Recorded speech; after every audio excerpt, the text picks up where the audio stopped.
Hey, it's Pratyay from CNE. So in this video, we are going to talk about Scraper API. Now, it's an excellent API for web scraping.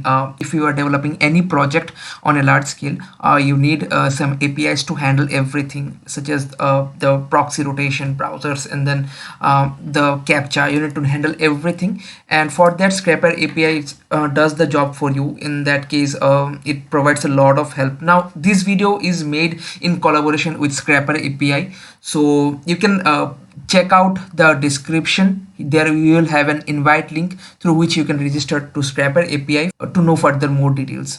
So I'm going to give you an overview of this API, and today we are going to do a simple task using this Scraper API and see how fast it is. So let's go ahead.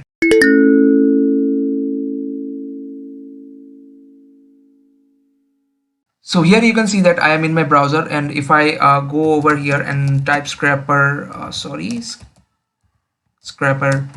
API and click here, and then the first website, I'll just go over there, and here you can see it is their website. So you can go over here and then log in using your email. It's pretty simple. And regarding the pricing, they have a very affordable package. You can start with the free trial, and then if you are satisfied, you can check out their plans. They have a different plans for different variety of customers that they offer. So you have plans for an API cost of 2,50,000, which is more than enough. And then they have a startup plan as well, which gives you 100,000 API calls. I think that's a standard bulk they are giving. And you have the business and the enterprise edition too. So do check them out and take the plan which suits you the best. Here you can see they have a wonderful documentation for every possible environment you are trying to set up. They have proper documentation for Python, Node, PHP, Ruby, Java, and whatnot. Okay, so here you can find you can go through all the codes here and try to understand how it works. Okay, so I'll not get into this. So we'll be demonstrating a simple example in which we are going to use scraper.api, and let's begin. Now we are going to write a simple application in which we are going to use this API key over here and make use of Scraper API. So let me write it down. We are not going to use beautiful soup or anything like that.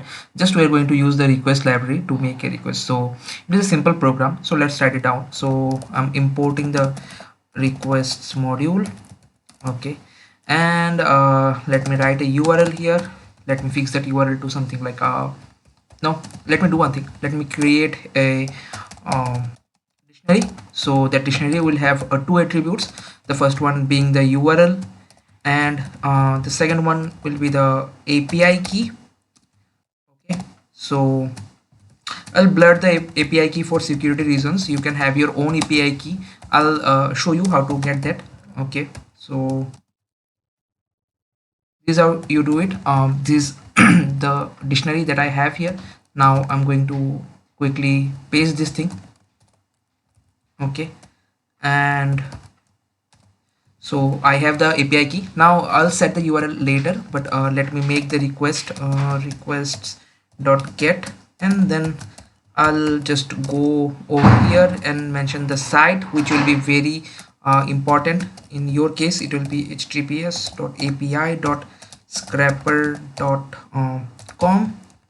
I think I have scraper api.com. Okay, so this is the API of Scraper API. Okay, so this is the website that you're going to call, and yes, in the params you have to pass this dictionary that you have just created. But one thing is that we haven't mentioned the URL thing. Okay, the URL attribute. So I'm going to quickly fix that. I'm going to use my own URL. So it's like criticalpro.com. Okay, so I'm good to go, and let's do one thing. Let's just print it out.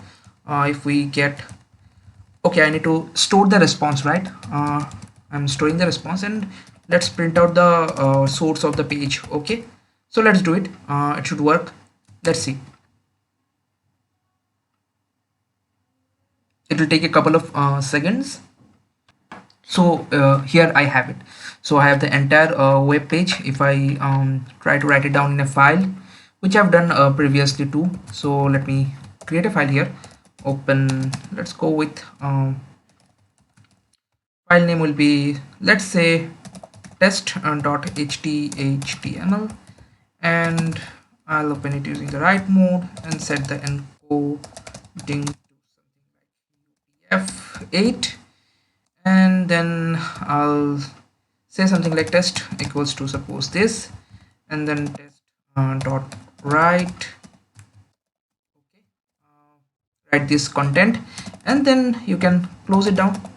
Okay, so let's do it. Okay, we have a problem here. Open, yeah, silly mistake as expected. So this will do the job. I think I'll have a file here. Let's go check it out.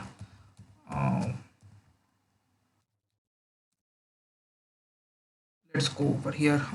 No, there is a problem. Encoding, oops. So now it will work. Of course, it was supposed to work. Let me go over here. Let me go to my desktop. Yes. Okay, so let me check. Yes, I have test.html. So there I have it.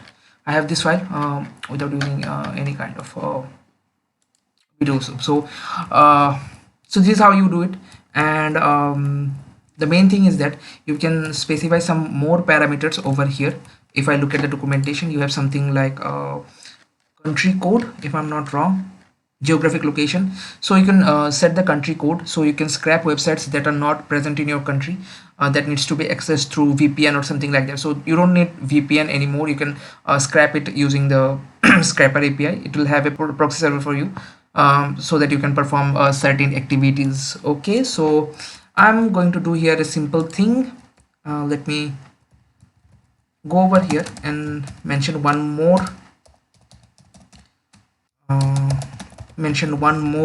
attribute, which is the country code. Let's set the country code to something like Brazil. Okay, so yeah, we are good to go. Let's see if we can if it can scrap an website of Brazil, and YouTube website of Brazil. Let's see. Okay, so it will take some time and it will have the response saved. So it's done, I think. Yes, if I click on this file, so this will open the YouTube page of Brazil. As you can see here, it's BR over here. So in this way you can scrap websites that are not present in your geographic location, or they are banned for some reason. Okay, so I don't recommend you going over there and trying out some crazy stuff, but try out to get in a legal barrier while working with all these things. Okay, so this is how you can play around with scraper. Now how I get the API key. So the API, getting the API key is very easy. When you register for scraperapi.com, you will get an API key and you will get all the credentials. Let me show you how to do it. When you go to this website, scraper.api.com, here they will ask for you to log in. I have logged in, so they'll log me in. Okay, so just wait, and here in your dashboard you will have all the necessary details. Suppose the request that you have made, suppose in my case I've made the 23 request, and then you can track your billing, you can track everything that you want. Okay, so it's pretty easy, you can see here. So yeah, you can go out and try Scraper API, and the documentation, you have to read it. So there are a lot of things that you can get to know while you read the documentation. Suppose you want to render JavaScript, you can also do that. And yeah, it's basically an API that you can use for scalable projects. Okay, so this is me signing off, and I'll see you in the next video. Till then, if you haven't subscribed to my channel, just subscribe it right away and hit the bell icon to get notified every time we post a new content. And yeah, that's it. Bye.